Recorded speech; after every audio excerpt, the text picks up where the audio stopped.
The Geek Girl Riot. Geek Girl Riot.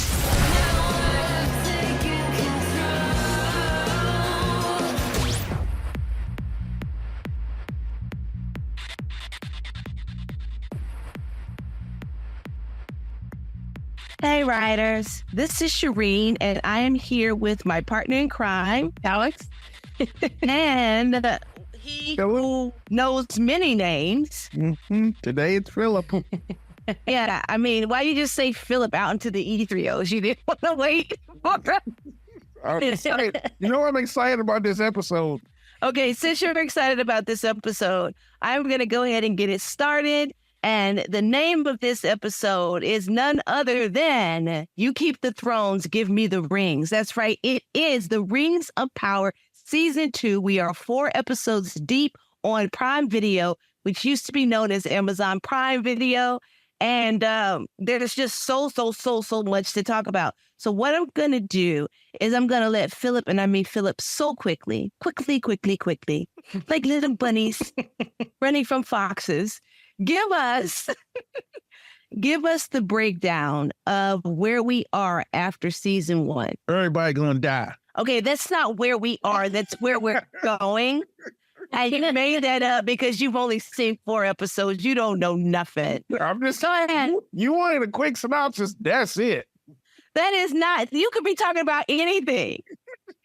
We leave off with Sauron has been reborn. Galadriel has kept it to herself, and we are down a road that leads to Sauron's domination of Middle-earth. Wow, you can be succinct. Yeah, that was really quick. Everybody gonna die.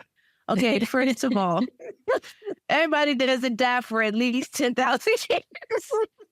They just keep dying for 10,000 years and more. Yes, Okay. they do.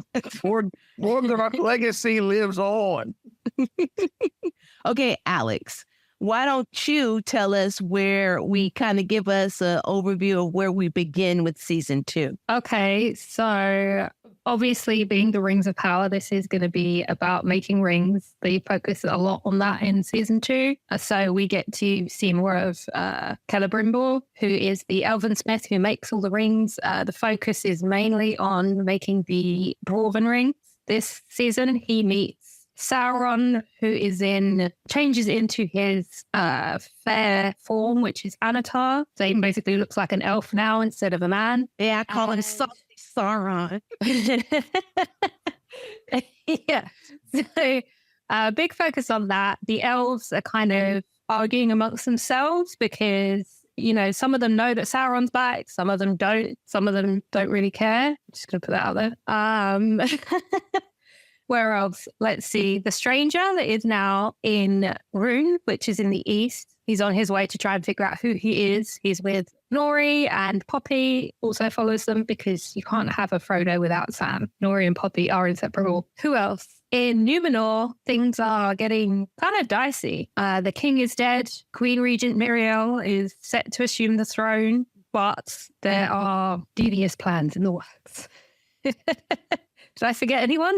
There's so many plotlines. There's so many plots. Like, yeah, I think that's a good start. Yeah. I didn't catch it, but did you speak about the Harfoots? Yes, I said about the stranger going to Rune. Also, Isildur is in the Southlands, where he was kind of left behind because nobody could find him. He runs into a really cute love interest. And obviously also our favorite elf, Elrond, is in that area too. So you get to see them kind of have a little friendship, which is great because they're besties in real life. Okay, can I just say that this season, Arondir reaches beloved status. Oh, Like, he's so good. so good. So what we're gonna do with this episode is we're going to talk about the first 4 episodes with spoilers, although Philip hasn't seen episode 4 because he never does his job. But You had your chance. he had his chance. I mean, like, I'm so disappointed. I apologize. I have a life. My bad. Oh, don't pretend like we don't have lives. We just use our Tolkien time is to like- you. Okay, that's true because Julian was like, "Who's doing this show this episode?" And I was like, "We're going to talk about the Rings of Power." He's like, "And they can do that for a whole episode?" And I was like, "Oh, and then some. Tolkien is the love of Alex and Philip's lives." And it's like, "Oh." There's a group chat that you don't want to be a part of if you ain't ready. I mean, I don't want to listen. First of all, let's just get into this. I don't know. Do you guys want to start with character? Do you want to start with story? Do you want to go episode by episode? How do we want to do this? I mean, I'm good with character because that way at least I can keep up. So, because I haven't seen the 4th episode, as you said, so I'm terrified of what's going to come out. I mean, you've seen 3/4. So, yeah. I mean, it's honestly, it's your fault that you weren't prepared. And I know everybody dies. So that's what that story. All I know is, had someone not lied to the entire Elven Kingdom, we wouldn't be where we are.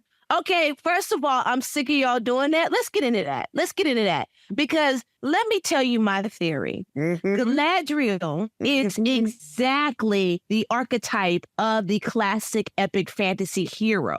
Everything that she does is completely in line with what every epic almost, okay, they're not all the same. Okay, they're all the same. No. But what they all do is she's completely in line with that. What makes people blame her is that she's a woman. And I don't want to hear y'all groaning. Y'all can groan out there, but it's true. Because what's happening here is that if she were a Mon, then everybody would blame Kelly for not listening to her. That's what I call Celebrimbor. Kelly would get blamed for not listening to her, right? If she were a Mon. Since she's not a man, everybody blames her for not telling him. Not telling people is the cornerstone of epic fantasy. Does that not? And the cornerstone of this season. Does that make it right, though? That's my question. Okay, first of all, I don't like you people who go, does that make it right? Don't give me that doesn't make it right nonsense. First of all, it's a story. If we went around doing what we were supposed to do, there'd be no story. Because if it were I'd have murked all of them to begin with. The moment I met certain people, I go, you know what, you're evil. I'm going to take the risk of hell and go ahead and murk you right on out. So don't give me that nonsense. She is doing exactly what she should be doing, but you go ahead. You talk your game. We're going to start with Galadriel. All I'm saying is that the classic hero myth of the idea of keeping that secret because you're not sure is wrong. It was wrong when men do it. It's wrong when women do it. I'm just saying, everybody knew Celebrimbor was soft. You can't trust that man. He all up in his feelings, complaining about my new forge. That was from first season. Complaining about not being respected. He's a terrible person. That man. He's not a terrible person. He make terrible choices. How about that? He make terrible choices. He does make terrible choices, but I think he makes terrible choices because he's wholly human. And again, we're starting with Galadriel. Mm-hmm. Oh, you shouldn't have lied. I'm just saying, I hate it when heroes do it. That's the whole point. I'm just saying, as a outsider watching, I'm going, please don't lie. You lied. All this would stop it. Y'all stop lying. I would think it would have.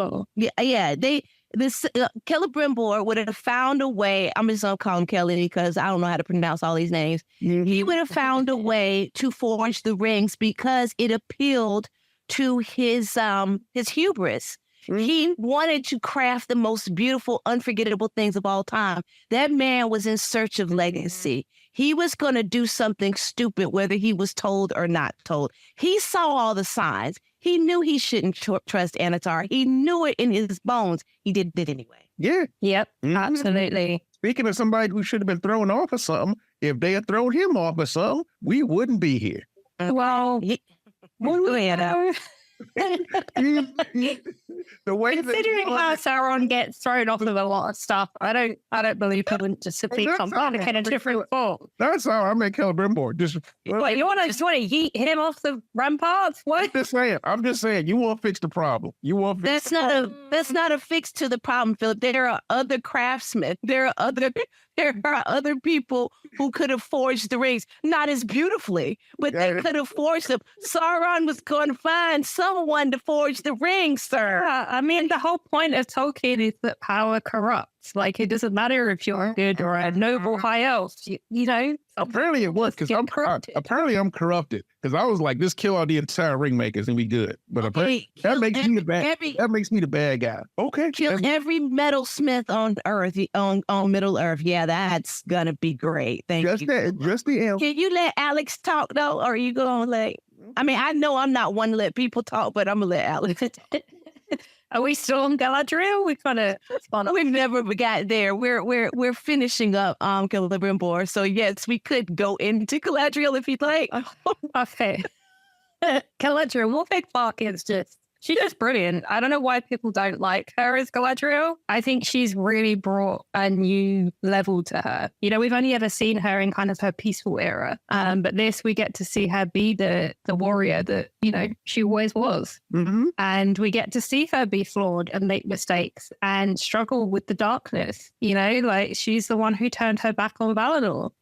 The fact that we get to see that explored is really fascinating. I think so too. And I think another reason people don't like her is they don't feel like she's in her place. I wrote an essay about this for RogerEbert.com where I said, you know, violent or angry films not in their place makes the audience angry because it breaks the paradigms that they're used to. When people, you know, I hate the term Galadriel because it implies that strength belongs solely to men. It implies that heroism belongs solely to men. The truth of the matter is that Galadriel, according to Tolkien, was one of the greatest warriors of all time. And yet, when certain audiences in the subset of Tolkien fans see her as she's meant to be, there's a problem because what they want is for her to be solely magical, or as that one content creator said, women have brainy powers. You know, they women can have brainy powers, but not be able to use a sword. It's the same reason they were angry at the mother, Theo's mother, whose name I can't think of. Bronwyn, for being able to, with the help of her son and a devastating sword, kill one orc. It's like, first of all, she's a healer. She knows where all the points are where she can kill you. It's madness to think that women can't be these things. And you guys, I want you to understand, women have done these things throughout history, but because certain men were threatened by it, a lot of women's history has been erased, just like peoples of color's history. Okay, so carry on.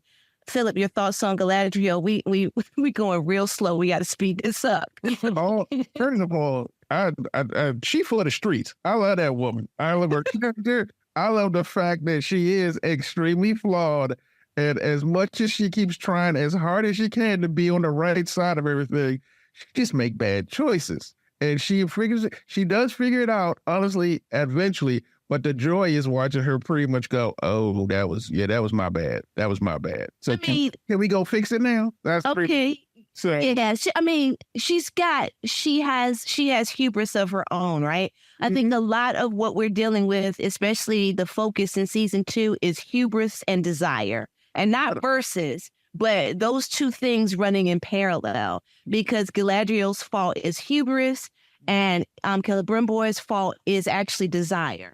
I'm sorry, go ahead. Well, those are the two things that they're dealing with. And what I wanted to say is that you keep saying that she makes mistakes, but she also is the person that when she does talk, nobody listens. Like she should have told him, who's listening? The men don't listen. Disa, Galadriel, and who's my third one? There's a third one, Alex. Who's my third one that they should be listening to and they don't? Muriel. Like they keep telling you, and y'all keep going. Now we're gonna go out here and do stupid stuff because we want thrones. It's just so maddening. Okay, I'm good now. Thank you. I'm just saying, Elrond listened. He was like, "Oh Lord, that's a terrible idea." And I do enjoy the fact we get to see the friction between the both of them.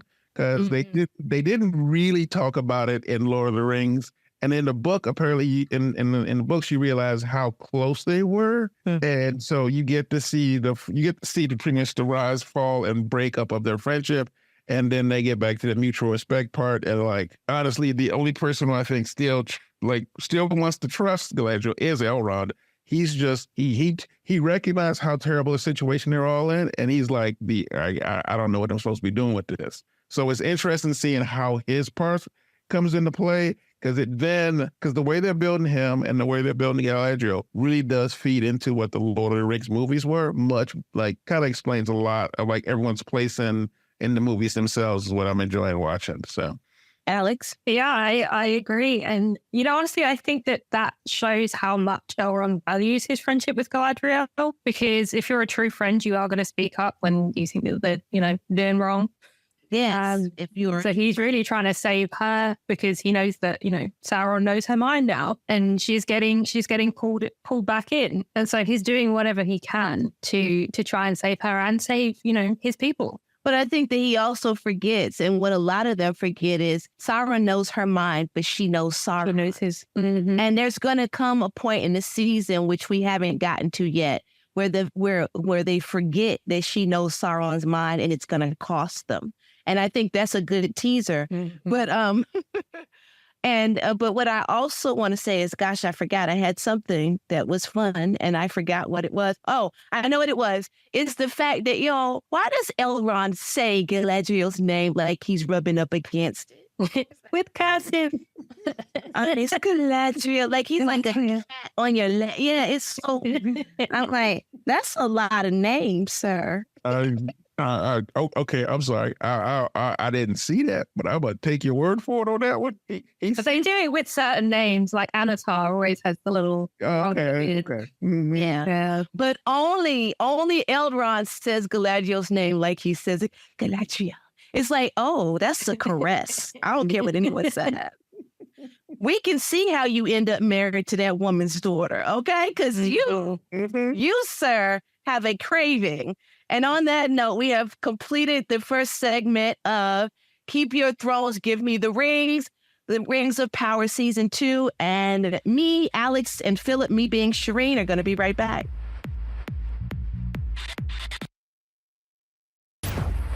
You're back on Keep the Thrones, Give Me the Rings of Power Season 2 with me, Sherin, my partner in crime, Alex, and he who has many names, Philip. And we've gotten into segment 1. We're going to get into segment 2. You guys, I've tried to keep order in normal. You cannot, but you cannot contain us. Can't be tamed. Can't be tamed. They are wild. And so we're just going to talk about things as they come. We did get to talk about Celebrimbor and Galadriel and a little bit about Elrond in the first section. And I think that we should finish with Elrond, but you can't talk about Elrond without talking about his bestie for life. Mm-hmm. So does anybody want to break Elrond down a little bit? Or I think we did, though, really. He's the true heart. He's kind of the compass of the series, although he makes mistakes because I think Elrond does not want change. He wants everything on the straight path. And unfortunately, it's too late for that, And I think as the season goes on, he sees that there is no longer a straight path and he must pivot. Mm-hmm. Mm-hmm. Yeah. So let's get into Durin. I never thought I would say this, but man, that's a complicated dwarf right there. That's a complicated dwarf. I love that they complicated the dwarves, like they're no longer just the butt of the jokes. Mm-hmm. They are great. They are really good. And the casting of the Dwarven Kingdom is beautiful. I love it. So Durin he's another Braveheart. And that's why I think he and Elrond go so well together as brothers in all but blood. They both first of all, they both believe in their quote fathers. They both are trying to really live a life of love and valor in a kingdom or in a series of kingdoms that has no use for it in this age, right? And I think there's something so beautiful about that, Durin's love of his father, King Durin, or as I call him, KD, and the way that they are, he's trying to save his father. He's trying to continue to, as the dwarves have done, live this good life. But everything is conspiring against them, including, and I think it was episode 3, where we get a collapse of their sunlight. Yeah. Yeah. Things are looking bad in Khazad-dûm. So I, while I can understand the king's kind of move towards trying to take a bit of power back, obviously I think the way he goes about it is not necessarily the right way. And Prince Sherin, I think, is more, he's, like you said, the moral compass. He's the conscience, He's like, we need to figure out a way to save our people, but not this way. And I think that's a huge amount of tension throughout the whole season. Yeah. I don't think any king does the right thing except for Gilgalad, as I call him. Gilgalad. Absolute beast. I love him. He's the only one that's like, I'm going to do the right thing as the king for my people. He's for the culture. But Philip, go ahead. I mean, I think the thing that's cracking me up is that, so it's kind of doom, and it's interesting watching how Doran actually, like, the problem is, like, unfortunately, I still, like, if you read the books, you actually have the history of what's going to happen. So it's really interesting to see how they weave everything around it, because technically Doran is Doran the Fourth, Prince Doran. They all named Doran. I don't know. I mean, sometimes you just gotta let it rock. I know. But it's interesting seeing how, even though you know what the future is, you see how he's fighting the future and trying to save it. And I fully believe the sunlight being taken away was somehow Sauron's doing. Because I don't understand it, because there is a point where you start to realize that when the dwarves are in trouble, Anatar comes in and gives them the gifts. So I'm like, now I know the thing is not technically him, but storyline-wise, it would make sense if it was.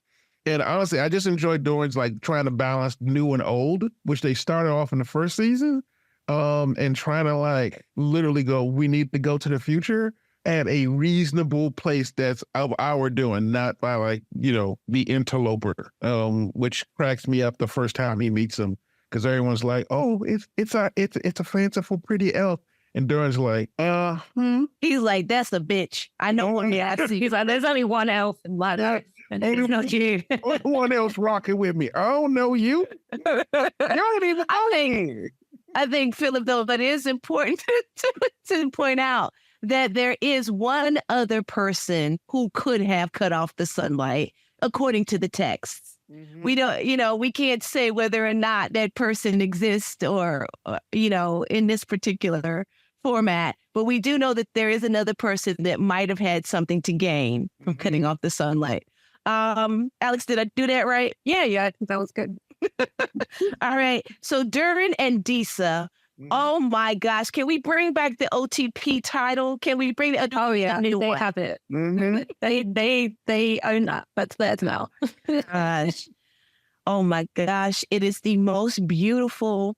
I mean, first of all, the Rings of Power is doing wonders with romance and still keeping it high on the action adventure and on the quest, but the romance is just so, y'all, whose love story is not working for y'all? Like, they're all good, but Durin and Disa are king and queen of the romances of trope. And it just does my heart great. Disa is one of the greatest creations of all time. Yes. I love that they added her, and I love that she has her own skill set, like her and her husband, the prince. They match each other so well and in such different ways, but the way they meet in the middle is really great to watch. She's always going to be the voice of reason. She's always going to tell the truth, and she never backs down. Stone singer, beautiful character, amazing. And we really need that kind of levity that the bond between those two characters gives us, and the kind of humor that they add, because everything else is chaos and dreariness. And we do kind of get something very similar, although not the same kind of love, when we look at Nori and the Stranger and Poppy and the quest that they are on, and the way we begin to really get to know the history of the hobbits through the Harfoot. Yeah, I really like it. Unfortunately, I think this is episode 4, so sorry, Philip, but we are going to meet, it's in the trailers, it's fine. We are going to meet the Stools, which are another branch of Hobbit, and getting to see how they live versus the Harfoots. And, I mean, if you've read any of the history texts of Tolkien, you will know that obviously they find another place to settle down in, and they kind of hint at the history of that in episode 4, which I think is really beautiful. It is. Nori's longing for a place called home. Mm-hmm. I think, Alex, that's what you called it. It's just one of the most beautiful guiding lights, not the soap opera, of this series. And the friendship between her, Poppy, and the stranger is something that's very beautiful as well, as the stranger begins to grow and to kind of come into his own, because really we've seen him go through his infancy, his childhood, and now we're seeing him in this season as a teenager, really. Yeah, it's the teen years. And it's really great to see, as mentioned everywhere, we finally get old Tom. Philip, how do you feel about that? Again, y'all ahead of me, so I have to wait to get excited. And whose fault is that? Okay, it's your fault, but that's not the question I asked. What I asked you is, we finally get old Tom. How do you feel about I'm just saying, they fixed the injustice that was. I'm very excited about the fact they finally introduced Tom Bombadil. If I'm right, based on what I've seen in the previews, even though they keep to the fact that Tom Bombadil is a bit of a unhinged sociopath, he is. We all know he is. I do enjoy the fact that they're going to do the job where basically it's his job to prepare basically kind of prepare the third age for what's coming ahead. But it's not his job to interfere with the third age because he done did his time. So that's all I'm excited about. That's all. Literally, they should have been in the movies, but Peter Jackson didn't know how to tell that story. I don't know what to say. I don't know how to say it less petty than that. That he just Can I say something really awful that's probably going to get me? No, say it. No, episode 4 is for the Tolkien diehards. Like, it has so many references in there, and it kind of proves how much better Rings of Power is than the Lord of the Rings movies. The way that they tell Tolkien. Yeah, I'm like, I don't get me wrong, I love those movies from like a nostalgic point of view. I grew up with them. They're my comfort movies, but I'm watching Rings of Power now and I'm like, damn, this is Tolkien. I just worry for your safety, but I don't believe that you're wrong. I believe that because this is a series, they can really go more in depth into all of this lore, into building these characters in a way that the movies, as long as they were, because let's face it, they were long, they still could. They should have been longer. Because there's just so many characters, so many stories. You know, it's so layered that it's very difficult. You do have to just pick and choose what stories you're going to tell. But can I say that what's making me laugh is we've got Jack Black the good in Tom Bombadil, and we've got Jack Black the evil. And what's his name? And not get me started on Farazan. That dude can catch it. He should. There are so many people that I want to get Joffrey for you Game of Thrones fans. There's like, I keep picking people going, you need to get Joffrey. You need to get Joffrey. You need to lose your hand. You need to get so yeah. But it's interesting that we have that because we haven't touched on, it's Numenor, right? Numenor. See, I don't know names. What are names? And I think two characters that we all love are Elendil and Isildur. Mm-hmm. And my boys. Mm-hmm. Listen, y'all are working me with these ors, these ers, these eels, and these r's. I lay everybody's name. It's like, okay, but carry on. The problem with Isildur is I love that character. I love it. I love the way he's being portrayed in the entire Rings of Power. The problem is I know what he does. Yeah, I know what's coming. I'm like, oh. There is a line around the campfire when he's with Estrid where he basically explains his entire motivation. And when you hear that speech, you go, oh, that's why you did what you did in the end. Like, in the end. That's only so much worse. Like, I may have fallen asleep. Does he do the Gato from Jujutsu Kaisen thing? Kinda. He basically just admits that the reason his mother passed away was because she died saving his life. And ever since then, he's been trying to prove it's worthy that he's alive because of it. Like, that's it. Yeah, that's, yeah. So when you hear that, you go, oh, that's why you made, oh. And it's funny because we're going to see a parallel of that with Theo coming up in the second half of the season. Mm-hmm. Carry on. Yeah, I really love their relationship. Yeah, it's and the thing is, it's one of the things where he is so steadfast and he's trying so hard, and that he's a great character. Elendil also another great character. I enjoy the Queen Regent a lot because Numenor and the politics of Numenor is just stressful. It's just it's all kind of stressful. And let's be honest, they kind of stupid. Like the kingdoms of man are kind of dumb. I mean, technically, the elves warned us about that. The elves warned us about it. Easily corruptible, prone to mistakes. You can't trust them. On this point, elves are right. You can't trust man. They terrible. That's why Kelly was like, Kelly Brembor, he was like, nah, they don't need rings. Exactly. No, man. You sure about that? You sure? And Sauron's like, no, I need them. They're the worst. I mean, that right there should have told you something was wrong with him right there. So I should have told you right there he was there. But yeah, Muriel is a great character that, Alex, you told me that they've expanded on her a lot.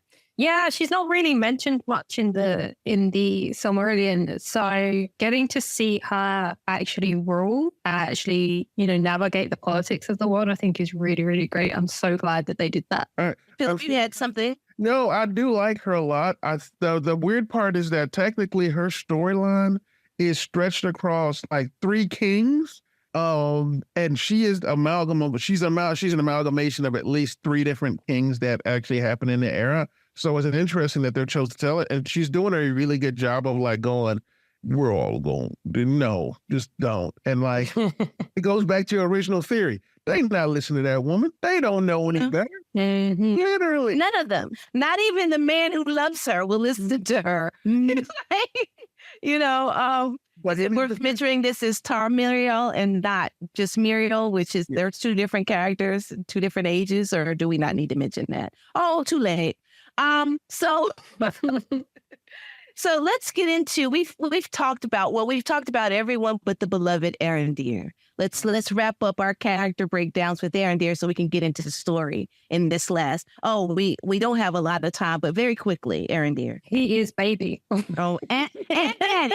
And daddy. And daddy at the same time. That pretty much covers it right there. That pretty much covers it. If ever there was a character that you made up and added, that's the one you want. He's the most Tolkien elf we've seen so far. I just love what they're doing with him. He is heroic. He is conflicted. He's pretty as frick.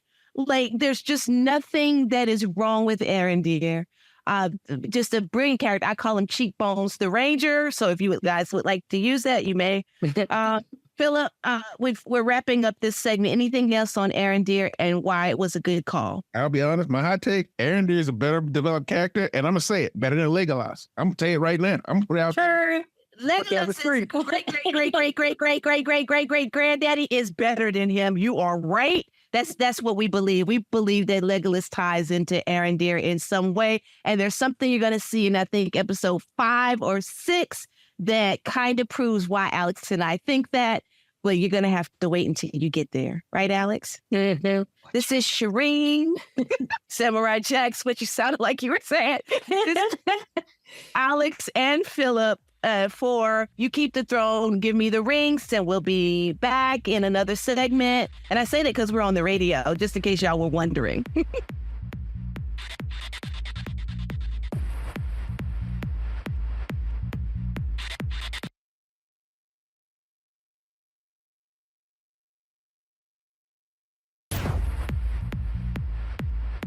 You're back on You Keep the Thrones, Give Me the Rings, season 2 of The Rings of Power. It's me, Sherin, and Alex, and Philip. And we're just getting into it because we are some Tolkien messes. Alex and Philip know Tolkien way better than I do, and I'm fine to let them have it and just enjoy it for what is not the first time, but kind of a throwback for me. So we're talking about season 2.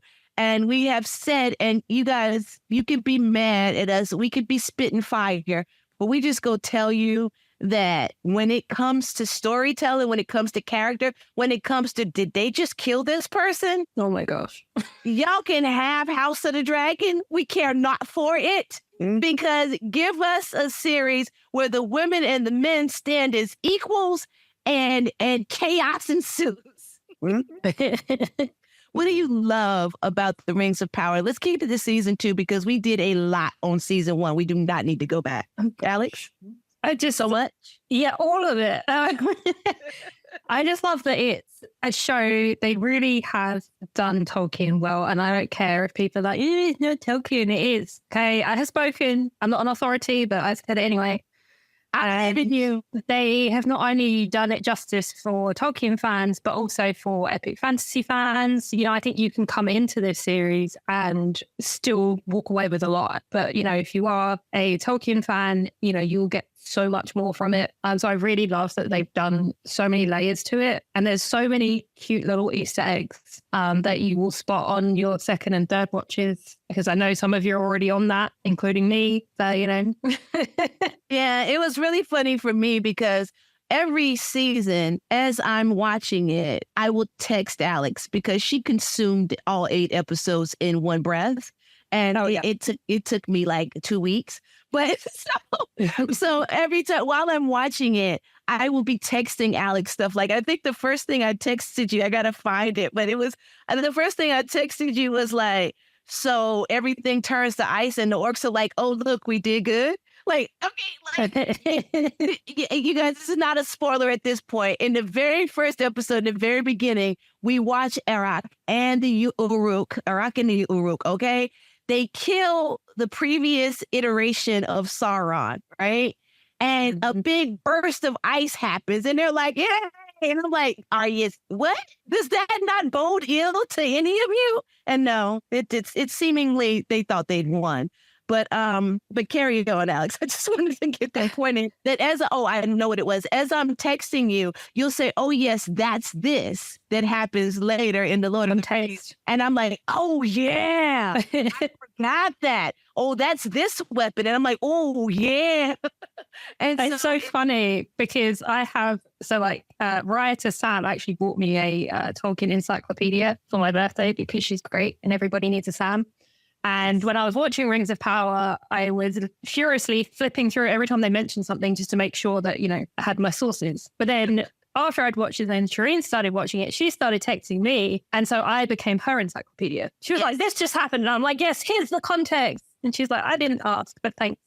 No, I did. I wanted it. I wanted the context because I don't remember the names of things as this episode is evidence of. And so, like, you would be like, you know that's this. And I'm like, oh, yes. And then we start talking about Arendir, and we're like, Arendir does this thing that we can't tell you yet, but trust me, you want to know. And he does this thing, and he makes this promise, and that promise leads to him being here. And we think that that's going to lead to Legolas. And like Philip said, Arendir is superior. I would make the greater than, less than symbol, but you can't see it.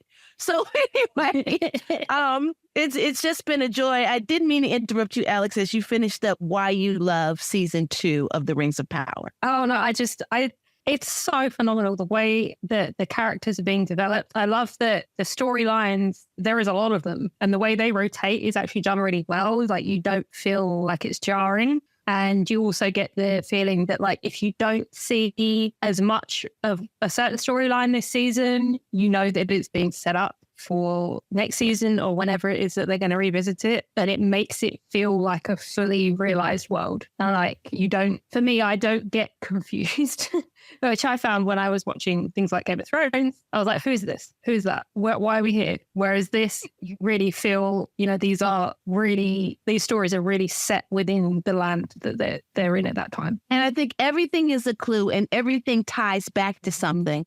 Like if you see an object, they're going to slowly build the lore and the history of that object. If somebody tells you that they have something in their heart and something is their goal, you're going to see that come through. And so everything, even if you've never read Tolkien, even if you've never seen the previous movies, which come later in the timeline, you're going to get all of this stuff that if you're an epic fantasy fan, you're seeing all of this get built, and they don't lie to you. They may change your perception, but they never lie to you, much like Sauron and Galadriel. They never actually lie to you. So everything you can trust to build on to something else. And I think that that is one of the most important things in building lore and in building a world as big and as complicated as this one. One of the things that I love, and then I'm going to throw it to Phil because I'm just going to be peppering in things that I love, peppering, like seasoning, is the fact that Isildur and his horse Beric are absolutely Atreyu and Artax. And from the Never-Ending Story, which they're making it again, so you guys will get to, if you've never seen it, you'll get to see what I mean at a theater. They better cast at some point. Maxim Baldry and Beric. They need to be them. And this is another thing that I love about the Rings of Power is that it shows us how influential the Lord of the Rings is on epic fantasy. Well, Philip and I have a friend who is always mad at what is the one in the forest? Get to the chopper. It's not Terminator. It is the Predator. He always says that the Predator is not as good as everybody says because it just does the same old stuff. And Philip and I are always saying, my lad, it invented that stuff. It is the start of the stuff, not the end. And with the Rings of Power, you really get to see where some of your favorite characters come from, like Atreyu and Artax. You see them so clearly in Isildur and Beric. Philip, favorite things about the Rings of Power? I'm kind of on what Alex said earlier. It is probably more Tolkien, and I would say it's more Tolkien than the actual movies are, because unlike the movies, which they touched on a little bit, the basic premise behind Tolkien is your heroes, which unfortunately seem to be lost now. They're not perfect. They're horribly fallible people who make mistakes and have to get better. And at the worst times, they make mistakes and they still get up from it.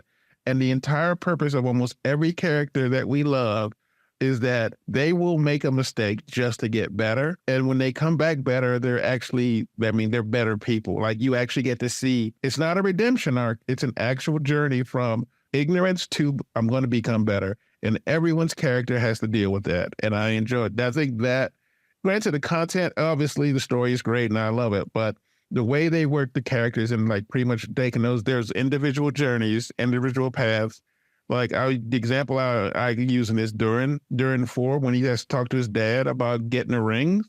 It's the most awkward conversation, but it's one of those, we need to do this for what's best. But even then, it's still one of those, what are we doing here? And those kind of characterizations I love a lot. Yeah, very true. And I think we talk a lot about the corrosive nature of power, which is a big theme for Tolkien, which is also a big theme for Dune, that I think that their predecessors kind of miss out on, as you're alluding to, Philip. We know what the predecessors are. We need not say them.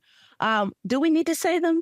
I mean, we got time, don't we? Well, I'll quickly say that their predecessors are, of course, Game of Thrones and Star Wars. And you guys can argue with it if you want, but it is canonical. The makers of your favorites even say who they got this stuff from. But so there's a corrosive nature of power. There's the fact that no one should be in power for too long. That power really needs to belong to a Congress, and even that can be fouled up. But there is also, I think, specifically in season 2 with Sauron, who is going by Anatar at this time, saucy Sauron, as I like to call him. There is this thing where you see that what he does to the rings, and you see it so clearly in the trilogy later, is that he preys on desire. We know that about the rings, but that preying on desire is not inherent to the rings except through Sauron. It is his major weapon. It is the most powerful weapon that Sauron has, is taking your desire, corrupting it, and using it against you and everybody you love and everything you care about. And I really like that through line where, because Lord of the Rings and its appendices are written so well, those themes come through every single time. It all just hooks up and joins together. I also like that this is funny. It's well cast. It's epic. And you're like, whenever you give me a ooh girl moment where I'm like, Alex, ooh girl, you have done what you were supposed to do. And that is very hard for some old jaded epic fantasy and speculative fiction readers like us, right? To continue to experience that joy and that thrill. And if you guys were hesitant with season 1 because it was slow, just look at it as a preamble or a prologue to a book that you needed in order to understand the world, as Alex pointed out last year or the year before. And now that everything is in play, or like it's like learning D&D, right? You need to learn D&D in order to play it well. So season 1 is you learning the game, and season 2 is the game playing you. True. That might be my quote for this season. So anything else y'all want to get into? We really haven't talked about Sauron as a character. Charlie Vickers, as Alex points out, is extraordinary. Yeah, he's phenomenal. Like the fact, I mean, Halbrand was such a great character in season 1, and then getting to see him transform into Anatar, and then, you know, seeing from a new perspective. I mean, a lot of us kind of guessed that it was Sauron from season 1, but getting to see, you know, not only how he saw season 1 in, you know, through Sauron's eyes, but now getting to be in on the kind of, not the joke, but the manipulations that he does to everyone around him, knowing that he has this ulterior motive and it's always really sinister. And the way that he just can pull everyone in as Anatar is really, like, Charlie Vickers is doing a phenomenal job. Yeah, he really is. It's kind of mind-boggling how well he's doing.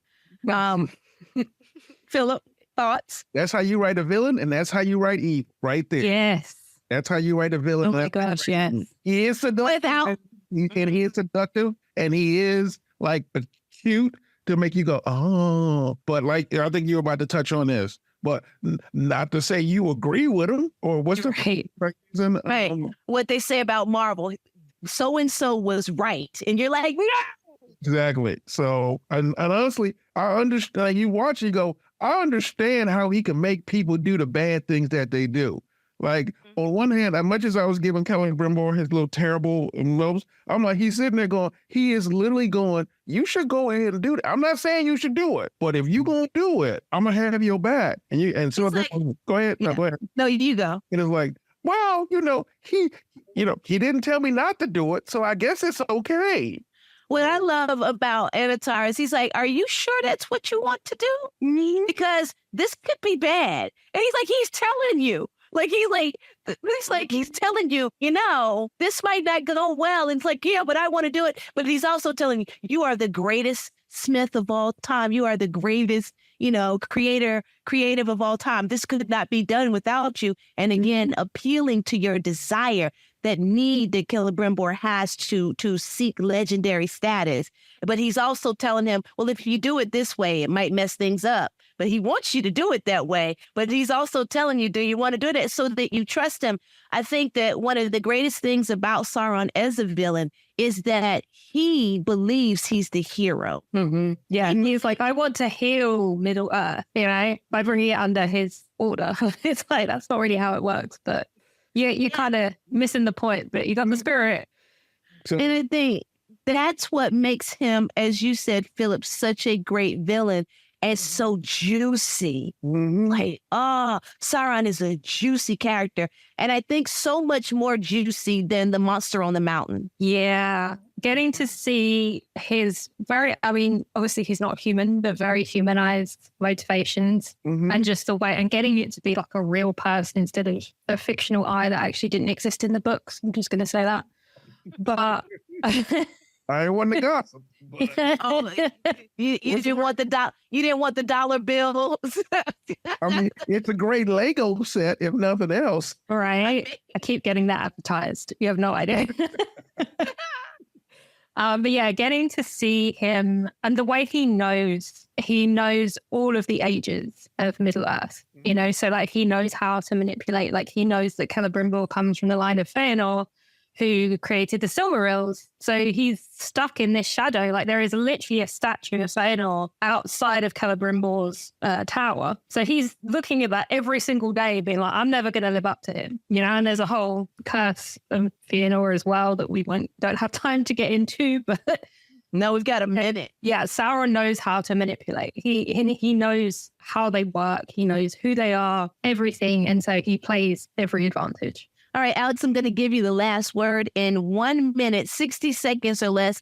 Tell us why they should be watching season 2 and maybe what to look forward to. I think season 2 is a step up from season 1. Now that we're fully cemented in the world, we get to see the adventures within it. I think there are going to be a lot of moments that are really moving. You're going to get to see a lot of love and also a lot of heartbreak. This season is going to make you cry. It's going to make you giggle. There are huge amounts of fan service. So you're going to love that. And you're going to love discovering all the new characters and lands that are coming. Beautiful. So yes, watch The Rings of Power every Wednesday or Thursday, depending on where you are located, on Prime Video. This is Sherin and Alex and Philip. And we'll see you next week, probably. Come back. Sauron has many powers. One of his sort of primary powers is the ability to change forms. Sauron is the ultimate predator. And what we're actually trying to do season 2 is get deeper in his mind. We wanted to start from a place where you're understanding what's motivating Sauron.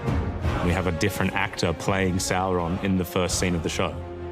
This is a flashback about 1,000 years before the first season, after Morgoth has been defeated. A new age begins.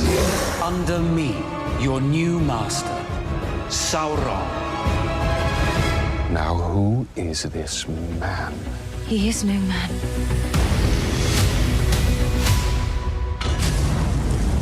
The Anatar form that we see this season is all for Celebrimbor, because he needs Celebrimbor and his understanding and his methodology and his craftsmanship to make these rings.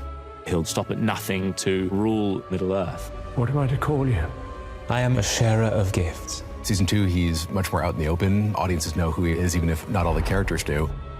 And no matter who he has to betray, kill, everyone else is just standing in the way. It's a great character. Charlie's done and is doing a magnificent job. He gets to be different people. Sauron is the embodiment of evil. When left unchecked, it can be slippery. It can creep up on you. There's always something in really bad people that people love. They're seductive in all kinds of ways.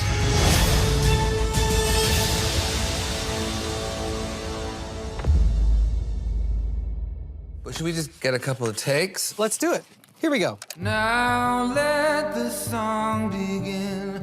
Let us sing together of some. One of the last things I did in season 2 was went into the studio with Rufus Wainwright to record Tom Bombadil's song. In many ways, he embodies everything that I love about Tom Bombadil. I always felt there was more in his music than just whimsy. The minute I heard the song, I was attracted to it for the folk, because both my parents were folk musicians. There is a kind of spirit at the moment for returning to one's roots. When you sing a folk song, you have to be 100% dedicated to really interpreting that song as truly as you can, because it's been handed to you over the years by your ancestors. I think your voice captures everything that I, as a longtime reader of the books and fan of the media, I've been waiting for, to hear Tom's song in this manner.